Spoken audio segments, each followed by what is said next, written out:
selon Hébreux chapitre 11 verset 6, qui dit ceci. Or, sans la foi, il est impossible de lui être agréable. Car il faut que celui qui s'approche de Dieu croit que Dieu existe et qu'il est le rémunérateur de ceux qui le cherchent. Ainsi, une autre vérité cachée derrière la question de Jésus-Christ est que dans les derniers temps, les peuples, les gens vont arrêter de plaire à Dieu. Alors la question que Jésus nous pose à vous, à moi, c'est que quand il reviendra ici-bas sur terre, est-ce qu'il va nous trouver en train de vivre notre vie d'une manière qui plaise à Dieu?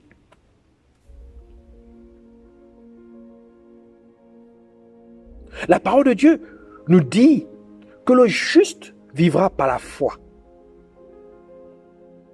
Car c'est par notre foi en Jésus-Christ que nous sommes rendus justes, que nous parviendrons à la justice aux yeux de Dieu, que nous sommes rendus justes aux yeux de Dieu. Romains chapitre 1 verset 17 dit ceci. Parce qu'en lui est révélée la justice de Dieu par la foi et pour la foi, selon qu'il est écrit, le juste vivra par la foi. Ainsi, la question que Jésus pose à vous, à moi, est que lorsqu'il reviendra, est-ce qu'il nous trouvera en train de vivre d'une manière qui est juste aux yeux de Dieu? La question de Jésus elle révèle que dans les derniers temps, les gens vont arrêter d'être justes aux yeux de Dieu. Donc à vous, à moi, il nous pose cette question. Est-ce que lorsqu'il reviendra, est-ce qu'il va nous trouver en train de vivre d'une manière qui est juste aux yeux de Dieu? Et nous savons que la foi se loge dans notre cœur. Elle demeure dans notre cœur. Selon Romains chapitre 10, verset 10, qui dit ceci. Car c'est en croyant du cœur qu'on parvient à la justice. Et c'est en confessant de la bouche qu'on parvient au salut selon ce que dit l'Écriture. Alors par cela, nous comprenons que la question de Jésus-Christ révèle à tout un chacun que dans les derniers jours, le cœur des gens sera rempli de doute et d'incrédulité. Ainsi, la question que Jésus nous pose est que lorsqu'il demande, lorsqu'il questionne, est-ce qu'il trouvera la foi à son retour? Il est en train de nous demander en vérité que lorsqu'il reviendra, est-ce qu'il va trouver notre cœur rempli de foi? Lorsqu'il reviendra, est-ce qu'il va trouver notre cœur préoccupé par les choses de Dieu? À son retour, est-ce qu'il va trouver notre cœur focalisé sur Dieu?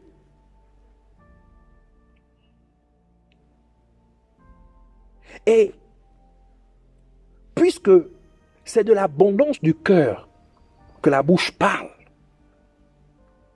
comme il nous l'a dit dans Matthieu 12, verset 34, qui dit ceci, dans le dernier passage, car c'est de l'abondance du cœur que la bouche parle. Alors, nous comprenons que la question de Jésus nous révèle que dans les derniers jours, les gens vont parler de manière négative. Les gens ne vont plus exprimer au travers de leur dire la foi.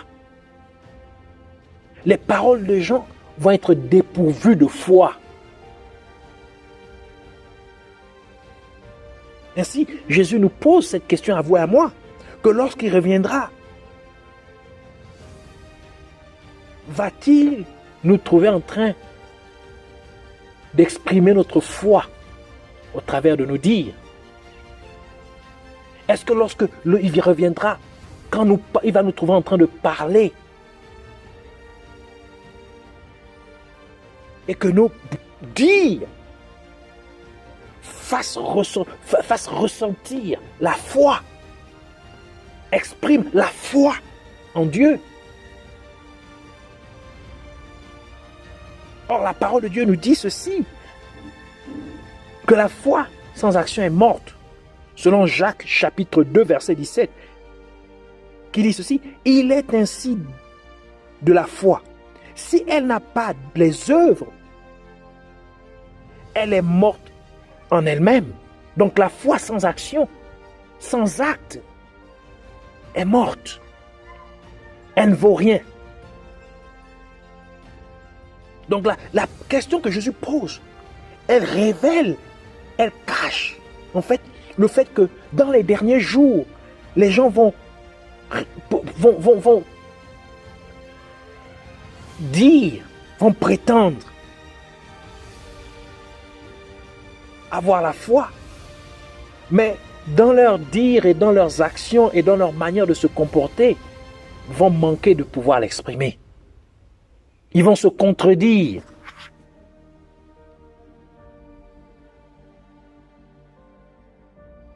Donc, au travers de leurs dires, leurs faits, leur manière de se comporter, ils vont exprimer l'incrédulité. Mais pourtant, ils prétendent avoir la foi. Ainsi, Jésus nous pose cette question à vous et à moi, en demandant est-ce qu'il trouvera la foi à son retour. Il nous demande lorsqu'il reviendra, va-t-il nous trouver en train de poser des actes de foi?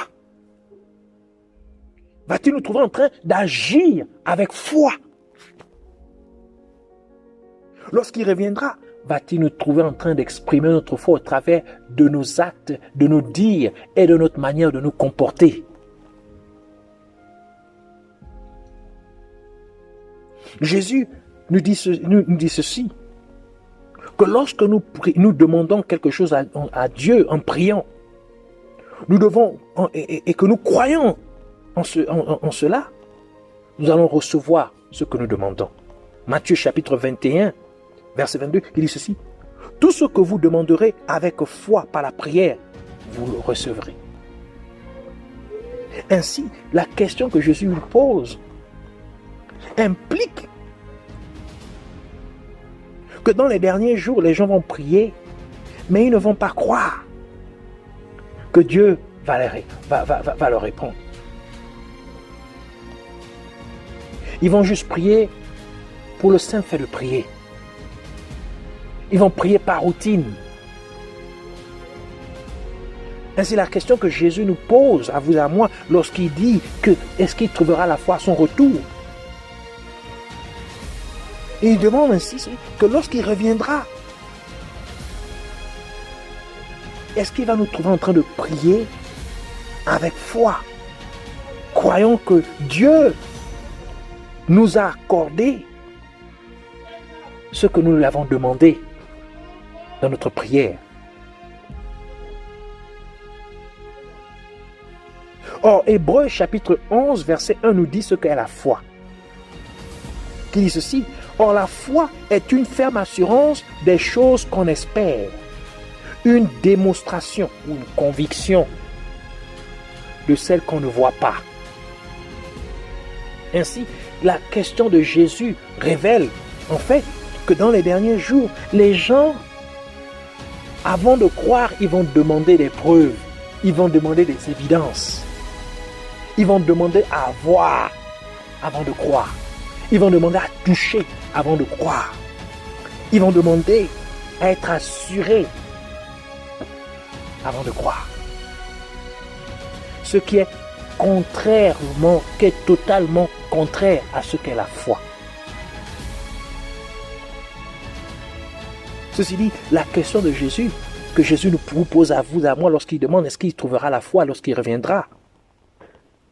Il est en train de nous dire en effet que lorsqu'il reviendra, va-t-il nous trouver en train d'être assurés, rassurés des choses que l'on espère. Il nous demande, lorsqu'il reviendra, va-t-il nous trouver en train d'être convaincus des choses que l'on ne voit pas?